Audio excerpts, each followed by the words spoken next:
Une femme noire, Kay Lindsay, a écrit avec justesse que si la femme blanche est un objet sexuel, la femme noire est une ouvrière sexuelle.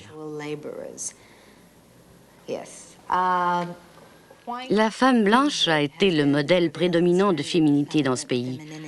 Vous étiez belle et les femmes ne brillaient que si elles étaient belles.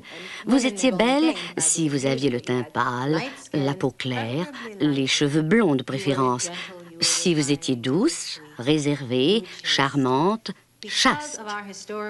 Historiquement, la plupart des femmes noires étaient des esclaves, c'est-à-dire que nous travaillions aussi dur que les hommes dans les plantations, puis dans les usines. Dans les plantations, on nous achetait pour devenir reproductrices ou putains. Nous n'étions pas pures, nous ne pouvions pas correspondre au vrai modèle de féminité blanche, alors on nous a rejetés. Une femme qui ne répond pas aux critères de féminité est moins que rien, donc nous n'avons profité d'aucun des avantages qu'il y a à être une femme. Ce sont des avantages à double tranchant, mais ce sont des avantages tout de même. L'argent des hommes et tout le reste. Par contre, nous avons écopé de toutes les contraintes.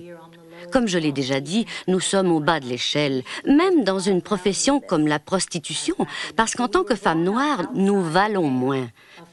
Toute féminité nous étant refusée, il ne nous était même pas permis de remplir des rôles utiles réservés aux hommes parce que, qu'est-ce qu'une femme noire?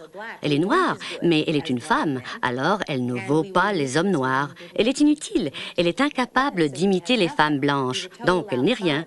Nous étions absolument marginales, et c'est pourquoi économiquement et psychologiquement, nous sommes au plus bas de l'échelle. Je dis qu'il faut se représenter une théorie qui englobera le paradoxe qu'il y a à combattre le sexisme d'un groupe qui lui-même combat l'oppression raciale et économique d'un autre groupe. C'est une pyramide intéressante. La femme noire opprimée par la femme blanche, qui l'est aussi, la femme noire opprimée par la femme blanche, l'homme noir et l'homme blanc. C'est une situation dans laquelle seule la femme de couleur se retrouve, qu'elle soit noire, latine ou chinoise. C'est une situation complexe que le mouvement féministe blanc n'a pas encore tenté de régler, d'aucune façon.